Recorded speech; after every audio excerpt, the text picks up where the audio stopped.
जय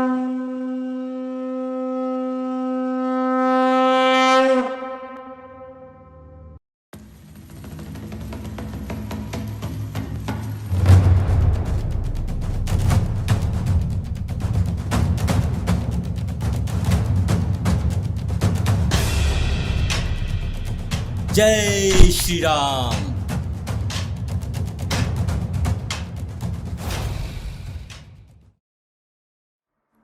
जब लंकापति रावण ने समूल लंका को आग में जलता हुआ देखा तो वो इस बात पर पछतावा कर रहे थे कि एक मामूली वानर ने उनकी पूरी सोने की लंका में आग लगा दी।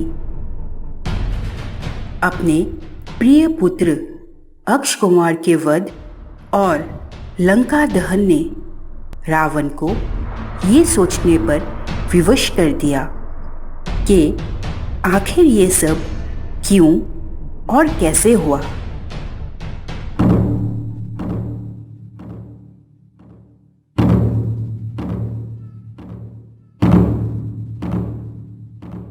मेघनाद महाराज रावण की जयकार करते हुए कहते हैं, महाराज, आपकी आज्ञा अनुसार आपकी अपराधी को बांधकर ले आया हूँ। रावण कहते हैं, वीर मेघनाद, हमें तुमसे यही आशा थी। तुम्हारा पराक्रम सराहना के योग्य है। मेघनाद कहते हैं, ये सब आपकी ही शक्ति का प्रताप है महाराज। रावण कहते हैं, वत्स, हम तुमसे प्रसन्न हैं। आसन ग्रहण करो।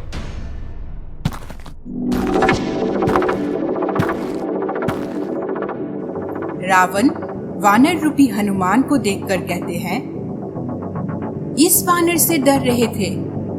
इसमें ऐसी कौन सी विशेषता है जिसने न केवल हमारे सैनिकों का संहार किया है, वरन राजकुमार अक्ष कुमार जैसे महान योद्धा का वध भी किया है। मेघनाद कहते हैं, महाराज, ये देखने में जितना सीधा है, वास्तव में वो इतना सीधा नहीं है। ये परम मायावी है, अनेक प्रकार की चल विद्या जानता है, इसीलिए ये किसी के वश में नहीं आ सका। इसके साथ युद्ध करते समय एक बार तो मैं भी विचलित हो गया। फिर ब्रह्मास्त्र का प्रयोग करके मैंने इसे अपने वश में किया। रावण आश्चर्य से कहते हैं, इसके लिए तुम्हें ब्रह्मास्त्र चलाना पड़ा? मेघनाद कहते हैं, जी पिताश्री। रावण कहते हैं, तब तो ये अवश्य हमारे सामने लाए जाने योग्य है। बोल बानर, किसके बलबूते पर तूने हमारे सुंदर उपवन को उजाड़ दिया? हमारे राक्षस जो वहां के रक्षक थे, तूने उन्हें किस अपराध के कारण मारा? हनुमान जी कहते हैं, प्रभु, अपने शरीर को स्वस्थ रखना और उसकी रक्षा करना प्राणी का पहला धर्म है। इसी धर्म के अनुसार जब शरीर अत्यंत भूखा हो और खाने का पदार्थ सामने हो तो उसे खा लेने में धर्म और न्याय की दृष्टि से कोई दोष नहीं। मैं 100 योजन समुद्र लांघ कर आया था। इस परिश्रम से मैं बहुत थक गया था और भूख भी लगी थी, इसीलिए अशोक वाटिका के फलों पर अपना अधिकार समझकर खा गया। महाराज, रात्रि के समय जब वृक्ष सो रहे हो तो उसके फल और पत्ती आदि तोड़ना वर्जित है, इसीलिए मैं पहले उन्हें हिला हिलाकर जगाता था। उनको हिलाने डुलाने में कुछ वृक्ष की जड़ें बाहर निकल आया। बस फिर आपके सैनिकों ने मेरे शरीर को प्रहार किया। अपने शरीर की रक्षा के धर्म के लिए मुझे उनसे लड़ना पड़ा। महाराज, जिन्होंने मुझ पर प्रहार नहीं किया, मैंने उनको कुछ नहीं कहा। बस केवल मैंने उन्हीं को मारा जिन्होंने मुझे मारने की चेष्टा की। इसीलिए आपके पुत्र राजकुमार अक्ष को मुझे परलोक भेजना पड़ा। महाराज, जो युद्ध की इच्छा से आए उसे मारना अधर्म नहीं। रावण कहते हैं, हमारे प्रिय पुत्र राजकुमार अक्ष कुमार का वध करते समय तुम्हें हमारी शक्ति का कोई भय नहीं था। सठ, तूने हमारी नाम और कीर्ति अभी तक नहीं सुनी? हनुमान जी कहते हैं, सुनी है महाराज, आपकी कीर्ति और आपके कारनामों की यश गाथा सुनी है। कैसे सहस्त्रबाहु के साथ आपने वीरता पूर्वक युद्ध किया था और फिर कैसे वानरराज बाली आपको अपनी काख में दबाए दबाए 6 महीने तक घूमते रहे। आपकी वीरता के चर्चे तो तीनों लोकों में सुनाई दे रहे हैं। महाराज, जो चल से भिखारी का वेश बनाकर किसी अकेली अबला स्त्री को चोरों के भांति उठा लाए, ऐसे परमवीर आपके अतिरिक्त और कौन हो सकता है? रावण क्रोधित होकर कहते हैं, हमारे दरबार में ऐसी दुष्टता से बात करने का साहस कोई नहीं कर सकता। सेनापति, इसकी जीवा अभी काट दी जाए। रावण की इस आदेश को सुनकर सभा में से कई सारे मंत्रीगण और स्वयं मेघनाथ भी रावण को हनुमान के जीव काटने की आदेश को रोक लेते हैं और कहते हैं कि हनुमान के जीव काटने से उन्हें ये कैसे पता चलेगा कि हनुमान को किसने यहाँ भेजा है और इसके पीछे किसी शत्रु या स्वयं देवताओं का क्या कोई षड्यंत्र है। इसीलिए इस वानर को ऐसी यातना दी जाए जिससे ये सब कुछ बताने को विवश हो जाए। सबके विचार सुनकर रावण सेनापति को आदेश देते हैं कि मंत्रीगण की आज्ञा का पालन हो। रावण कहते हैं, हम आपके विवेक की प्रशंसा करते हैं। सेनापति, अमर्त्य प्रहस्तव का आज्ञा का पालन हो। हनुमान जी विनम्र होकर कहते हैं, इतने बड़े कार्यक्रम की आवश्यकता नहीं है महाराज। इतनी सी बात तो मैं स्वयं बता देता हूँ। मैं वायुदेव का औरस पुत्र हनुमान हूँ। मुझे न भगवान विष्णु ने भेजा है और न इंद्र आदि देवताओं ने। मैं तीनों लोकों का स्वामी, अमित तेजस्वी, रघुकुल शिरोमणि भगवान श्री राम का दूत हूँ, जिनकी भार्या सीता माता को तुम छल से हर लाए हो। मैं उन्हीं सीता माता का पता लगाने और आपको मिलने 100 योजन समुद्र लांघ कर आया हूँ। मैंने सीता माता का दर्शन कर लिया है। अब आपसे मिलने के लिए ही मैंने इस प्रकार बांधा जाना स्वयं ही स्वीकार किया है। नहीं तो देवता और असुर तक मुझे किसी भी अस्त्र अथवा पाश में बांध नहीं सकते, क्योंकि मुझे ब्रह्मा जी से ऐसा वरदान मिल चुका है। मैं तो ये देखने की लालसा से चला आया कि महर्षि प्रहस्तव, जिनका यश निर्मल चंद्रमा के समान है, उनके वंश में उनकी कीर्ति को कलंकित करने वाला ऐसा कौन सा मूर्ख है जो श्री राम से बैर करने का साहस रखता है, जिसे रघुनाथ जी का ना भान है ना भय है। रावण अहंकार से कहते हैं, तू एक तुच्छ बानर की शक्ति से रावण को डराने आया है। रावण, जिसे ब्रह्मा और स्वयं भगवान शिव से शक्तियां प्राप्त हुई है।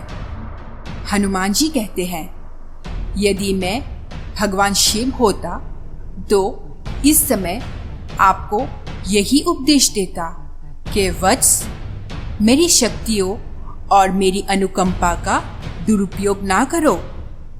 तूने धर्मपूर्वक तपस्या के द्वारा जो शक्तियां पाई है, उनका प्रयोग विनम्रता से धर्म के कार्य में ही करो। यदि उनके कारण अपने अंदर पाप, अहंकार और अधर्म की प्रबलता आने दोगे तो उसका एक ही परिणाम होगा, विनाश, समूल विनाश। अतः विनाश का मार्ग छोड़ के श्री राम के चरणों में चले जाओ, जिन्होंने एक ही वाण से महाबली वाली को मार डाला और खरगोशन का सेना समेत अंत कर दिया। उन्हें पहचानो, वो सारे जगत के स्वामी हैं। तीनों लोकों में उनसे टक्कर लेने वाला कोई नहीं है। समस्त देवता, ब्रह्मा, स्वयं मैं भी उनके सामने सदा नतमस्तक रहते हैं। सो पुत्र, अभी भी समय है। जानकी जी को लेकर उन चरणागत वत्सल के चरणों में चले जाओ। रावण कहते हैं, चुप कर वानर, ये भगवान शिव के वाक्य है या तेरी भ्रमित बुद्धि का प्रलाप।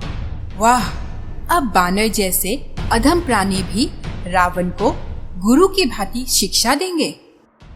हनुमान जी कहते हैं, अच्छी शिक्षा कहीं से भी मिले ग्रहण कर लेनी चाहिए। राजन, आपका रूप और धैर्य अद्भुत है। आपका साहस अनोखा और क्रांति निराली है।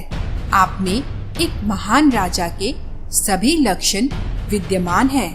केवल मन की वृत्ति बदलने से ही आप वो स्थान प्राप्त कर सकते हैं जहाँ देवता आपकी पूजा करे। याद रखिए, धर्म विरुद्ध कार्य करने से सदा अनर्थ ही उत्पन्न होगा। पाप स्वयं ही अपनी कर्ता को जड़ मूल से नाश कर देता है।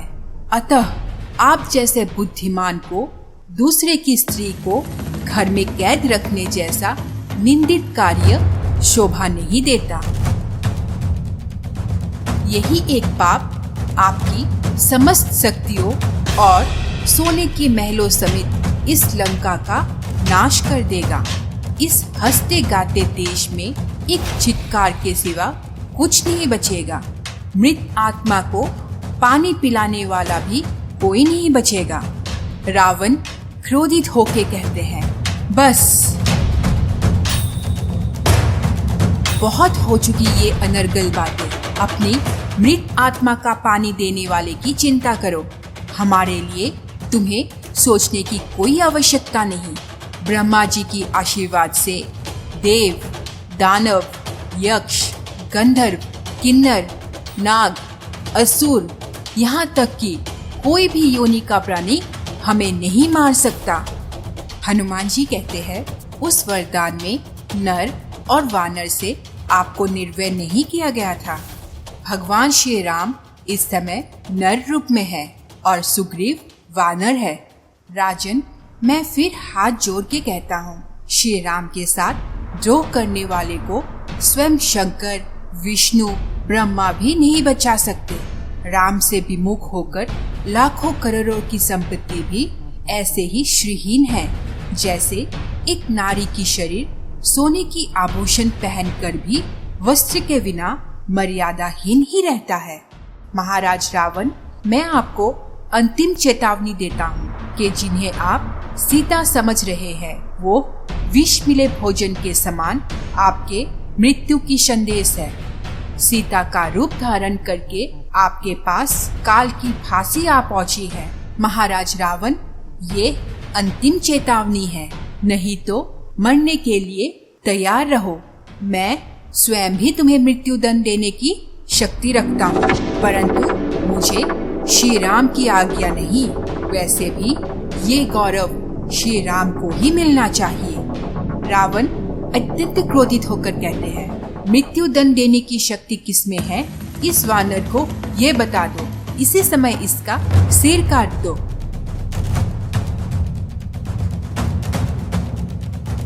महाराज रावण का गुस्सा और अनैतिकता को देखकर स्वयं विभीषण रावण को रोकते हैं और कहते हैं, महाराज, ये वानर दूत बनकर आया है।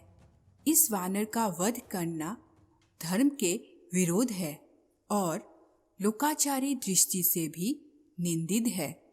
सत्पुरुषों का कथन है कि दूत कहीं भी, किसी भी समय, किसी भी अवस्था में वध करने योग्य नहीं होते। इसमें संदेह नहीं कि इसने सब कार्य शत्रु वाले की है तथा आपको दूत का वध करना उचित नहीं कहलाता।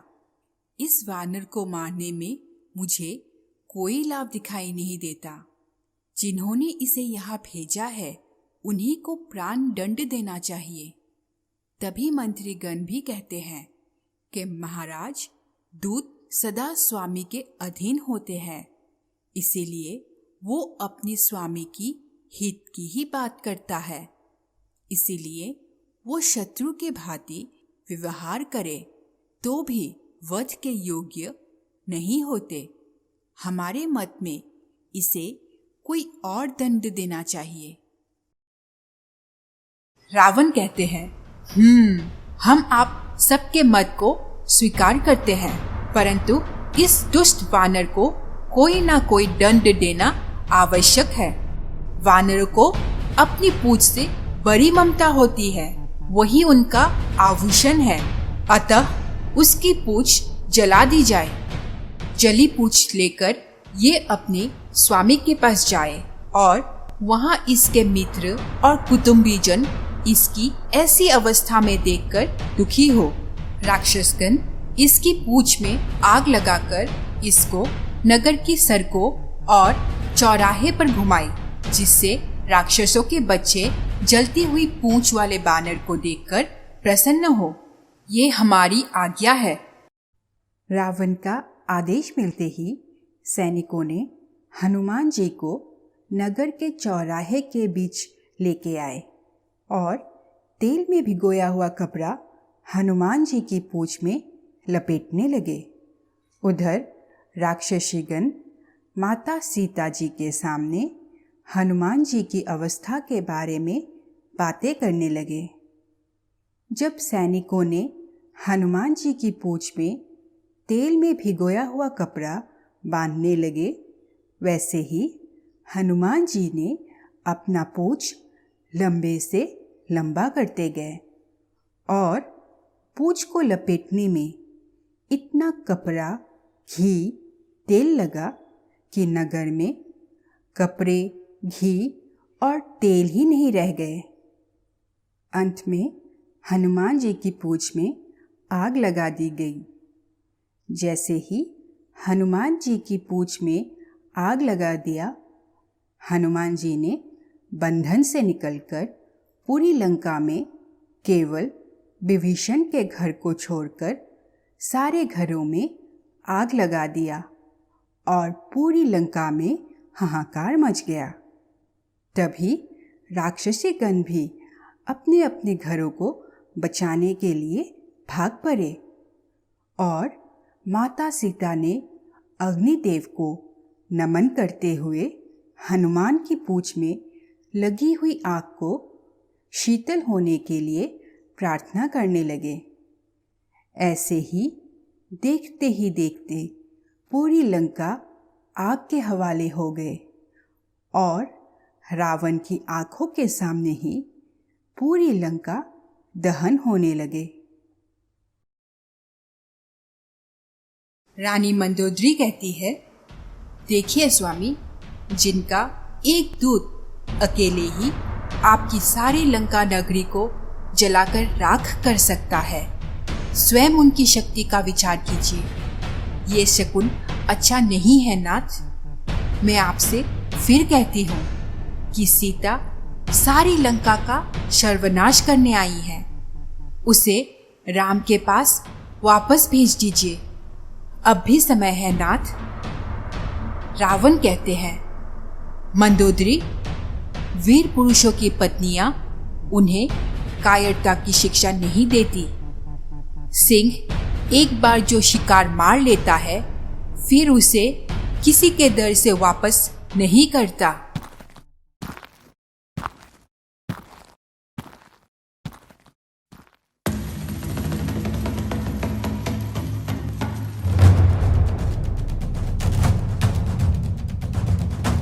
जय श्री राम।